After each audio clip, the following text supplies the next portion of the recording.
ရောက်တော့ဘာပြန်ခံစားရလဲဆိုရင်ဒီနေရာမှာလာတဲ့သူတွေကအိမ်နေနဲ့ဝေးပြီးတော့မိသားစုတွေနဲ့ဝေးတယ်ဝန်းနေခြင်းတွေရှိကြတယ်အိမ်ကိုလွန်ဆွတ်ကြတယ်နေခြင်းလို့တော့မဟုတ်ပေမဲ့လည်းအခြေအနေတစ်ခုကြောင့်လာနေရတယ်အဲ့ဒီအခါမှာဘာခံစားရလဲဆိုကျွန်တော်အတွက်ခံစားရတဲ့ຢာဝန်းနေခြင်းတွေကြားထဲမှာငါတို့အားကိုးရဘုရားသခင်ပဲရှိတယ်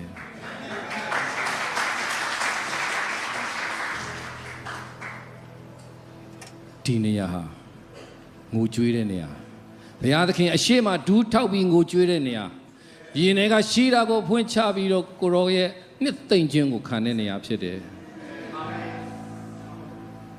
အမျိုးစုံသောခက်ခဲခြင်းတွေမျိုးစုံရှိပေမဲ့ဒီနေရာဟာသူတို့ရဲ့လွတ်ချတဲ့နေရာဖြစ်တယ်ခရစ်တော်ကဝန်လေးပင်ပန်းသောသူအပေါင်းငါထံသို့လာငါသည်ချမ်းသာပေးမယ်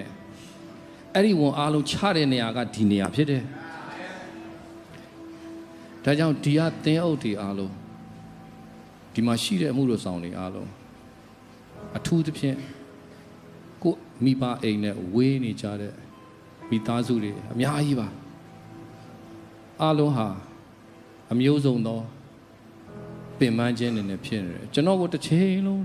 ဒီကျမ်းပိုက်ကိုပဲပြောတယ်ဟေရှာ54ကပင်ပန်းသောသူတွေအတွက်ကိုပင်ပန်းသောသူတွေအတွက်ကိုကျွန်တော်ရဲ့နှုတ်ကိုအဲ့ဒီအတွက်ထားတာဖြစ်တယ်ငါသည်ပင်ပန်းသောသူအားမဆခြင်းကစကားပြောတတ်မည်အကြောင်းအရှင်ထာဝရဘုရားသည်လူတတ်၏နှုတ်တတ်သည်ကိုငါအားပေးတော်မူ၏နာနဲ့စင်တိုင်းငါကိုတိုးတော်မူ၏စာသင်သောသူကဲ့သို့နားထောင်စေမည်အကြောင်းငါနားကိုတိုးစော်တော်မူ၏ဒီနေ့အဲ့ဒီနှုတ်နဲ့နှစ်သိမ့်ပေးပါချစ်ချင်းမေတ္တာနဲ့နှစ်သိမ့်ပေးပါဒီမှာပဲမပြောတာမဟုတ်ပါဘူးနေရာတိုင်းမှာမပြောကြတာပါဒီနေ့ကဘာကြီးကမပြောတဲ့ဒီကဘာကြီးပါဒါပဲနဲ့ကျွန်တော်တို့ဟာဘုရားသခင်၌ဝမ်းမြောက်ရတဲ့သူတွေဖြစ်တယ်တစမပြောစရာမကောင်းတဲ့နေရာမှာကျွန်တော်တို့ဟာဝမ်းမြောက်ခြင်းကိုရခဲ့ဘူးတဲ့သူတွေဖြစ်တယ်မင်္ဂလာမရှိတဲ့နေရာမှာမင်္ဂလာရှိတဲ့သူတွေရောက်သွားရင်မင်္ဂလာဖြစ်ရတယ်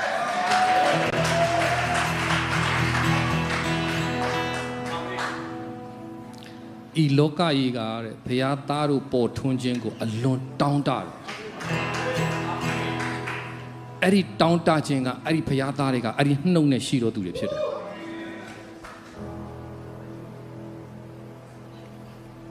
ဒါကြောင့်ဒီကရောက်စီတိုင်းက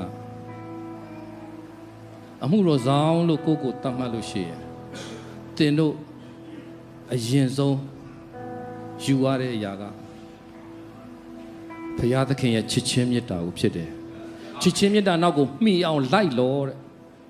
အမြဲတမ်းမှီအောင်လိုက်နေရတဲ့အရာကချစ်ချင်းမေတ္တာဖြစ်တယ်ဟောဆိုချစ်ချင်းမေတ္တာရဲ့အနောက်မှာအဲ့ဒီနှုတ်ရှိတာဖြစ်တယ်တက်တာချင်းနှုတ်ဆိုတာချစ်ချင်းမေတ္တာရဲ့အနောက်မှာပဲရှိတယ်ဘုရားသခင်ကအရောက်စီတိုင်းကိုချစ်ပြီးခေါ်တာပါကျွန်တော်တို့ကိုချစ်ပြီးခေါ်တာပါ Cari rumah percutian idaman Anda di appbooking.com ဒါကြောင့်ကျွန်တော်တို့ရဲ့မျက်စိကချစ်တတ်တဲ့မျက်စိနဲ့ကြည့်ရတာဖြစ်တယ်ချစ်တတ်တဲ့နှလုံးသားနဲ့လူကိုကြည့်တဲ့အခါမှာသူ့ဖြစ်ခြင်းကိုမြင်ရတာမဟုတ်ဘူးဒီနေ့ဘုရားသခင်ရဲ့လူတွေဟာဘယ်လိုလူတွေအတွက်ကိုယက်တည်နေတာလဲလူ၃မျိုးရှိတယ်အလင်းထဲမှာနေတဲ့သူရှိတယ်အမှောင်ထဲမှာနေတဲ့သူရှိတယ်အမှောင်ထဲမှာအမှောင်တဲကိုသွားခြင်းနေတဲ့သူနဲ့အမှောင်တဲကနေအလင်းထဲကိုလာခြင်းနေတဲ့သူရှိတယ်ကျွန်တော်တို့ကအဲ့ဒီလိုလူမျိုးတွေကိုဆွဲခေါ်ရတဲ့လက်ဖြစ်တယ်အမှောင်ထဲကနေအလင်းကိုလာခြင်းတဲ့သူတွေအားလုံးကိုဆွဲခေါ်တဲ့လူတွေဖြစ်တယ်အဲ့ဒီအခါမှာသူတို့ကိုမြင်တဲ့အမြင်ကအမှောင်ထဲကလူလို့မြင်ဖို့မဟုတ်ဘူးအလင်းထဲကိုလာခြင်းသောသူဖြစ်တယ်အဲ့ဒီမျက်စိနဲ့ကြည့်ဖို့ဖြစ်တယ်ကျွန်တော်တို့ဟာ အဲ့ဒီမျက်စိကခရစ်တော်စီမှာပဲရှိတယ်တင်မျက်စိနဲ့ကြည့်လို့ရှိရင်တင်ဟာသူ့ရဲ့အနောက်ကိုပဲမြင်တယ်သူ့အရှိကိုမြင်ဖို့ဆိုတာခရစ်တော်မျက်စိနဲ့ကြည့်မှမြင်တာဖြစ်တယ်ဒါကြောင့်ဒီနေ့ဒီအချိန်မှာပရောဖက်မျက်စိလိုတယ်လို့ကျွန်တော်ပြောတာသူ့ရဲ့စာငတ်ခြင်းမျက်စိကိုတင်မြင်ဖို့လိုတယ်သူ့ဘဝအနောက်ကသူ့ကိုပင်ပန်းစေတဲ့အရာကိုတင်မြင်ဖို့လိုတယ်အဲ့ဒီပင်ပန်းခြင်းတွေကပြီးပြီငါသားငါသမီးမင်းပြီးပြီမင်းလွတ်ပြီဆိုရင်လွတ်ပြီယေရှုကိုရတဲ့သူကလွတ်ပြီဆိုရင်လွတ်ပြီရဲရဲပြောဖို့လိုတယ်မင်းကိုချုပ်ထားတာဘာမှမရှိဘူးဒီနေ့မင်းလွတ်ပြီအဲ့စကားကိုပြောတဲ့နှုတ်ဖြစ်တယ်အရောက်စီတဲ့အဲ့နှုတ်နဲ့ပြေဆုံးပါစေအဲ့ဒီနှလုံးသားနဲ့ဆွဲခေါ်တော်သူဖြစ်စေပါဘုရားသခင်ဒီအရောက်စီတိုင်းဟာထိုကဲ့သို့သောသူမျိုးတွေဖြစ်တယ်ဒါကြောင့်မြင်ခြင်းဟာအင်မတန်အရေးကြီးတဲ့မျက်စိဖြစ်တယ်ဒီနေ့ကျွန်တော်မနေ့ကလည်းပြောတယ်ပရောဖက်ဆိုတာအသင်းတော်ကိုတည်ဆောက်တဲ့သူတွေဖြစ်တယ်တခြားဟာတွေပြောဖို့မဟုတ်ဘူးတခြားဟာတွေပြောတာကသူတို့ဘဝကိုတည်ဆောက်ပေးဖို့ပြောပေးတာဖြစ်တယ်ဒါပဲနဲ့နှုတ်ခါသူတို့ကိုဆွဲခေါ်တဲ့အချိန်မှာမျက်စိကိုကမတူဘူးခေါ်ဆောင်ခြင်းကိုကသူတို့ကိုတိဆောက်ခြင်းတုံးနဲ့ခေါ်လာတာဖြစ်တယ်တိဆောက်ခြင်းနှလုံးသားနဲ့ခေါ်လာတာဖြစ်တယ်သူတို့ဘဝကိုပြန်လဲတိဆောက်ပေးရတဲ့သူတွေဖြစ်တယ်ဒါကြောင့်အသင်းတော်တွေကိုလာတဲ့သူတွေအကုန်လုံးဟာအမျိုးစုံသောစိတ်တွေနဲ့လာကြပါမယ်ဒီနေ့ကျွန်တော်တို့ခေါ်ရတဲ့နှလုံးသားအဲ့ဒီနှလုံးသားဖြစ်တယ်ဒါကြောင့်ခရစ်တော်ကိုယူတင်ဝတ်ဆောင်မထားရင်သင်မရပါဘူးပြောင်းလဲခြင်းအသက်တာအဲ့ဒီမှာပဲရှိတယ်အရာရာခတ်သိမ်းပြောင်းလဲပေးတာတူပဲဖြစ်တယ်ဒါကြောင့်ဂျေဇုတော်ကိုအမိပြုပါလို့ပြောတဲ့အခါမှာဂျေဇုတော်ကိုအမြဲတမ်းယူတင်ဝတ်ဆောင်ထားတာဖြစ်တယ်အဲ့ဒီဂျေဇုတော်ကသူ့ကိုအားကိုးပြီးတော့မှခေါ်လို့ရတာဖြစ်တယ်ကိုအားနဲ့ကိုကိုးပြီးခေါ်လို့ရတာမဟုတ်ဘူးကိုမျက်စိကတော့လူမျက်စိဖြစ်တယ်ဒါပေမဲ့ဘုရားသခင်မျက်စိနဲ့မြင်တတ်ဖို့ကသူပြမှရတယ်ဒါကြောင့်မြင်ခြင်းဟာသူ့ရဲ့အနောက်ကိုမြင်ဖို့မဟုတ်ဘူးသူ့ရဲ့အရှိကိုမြင်ဖို့ဖြစ်တယ်သူ့ကိုဘုရားသခင်ပြင်ဆင်ထားတဲ့ဟာကို तू မမြင်ဘူးဒါပေမဲ့သင်မြင်ဖို့ဖြစ်တယ်အဲ့ဒီမျက်စိကိုဘုရားသခင်ကသင်ကိုပေးထားတယ်ဒီလူငါနဲ့တွေ့ရင်ကောင်းကိုကောင်းရမယ်လူတယောက်အသင်းတော်တွေရောက်လာရင်စကား5မျိုးလောက်ရောက်လာတယ်အဲ့လူရဲ့အတင်းအဖျင်းတွေအသင်းတော်သင်းဟုတ်တွေသိတယ်တင်တီးဖို့ကသင်မဲသိတဲ့စကားအဲ့လူငါစီရောက်လာတာဘုရားသခင်ပို့လိုက်တာ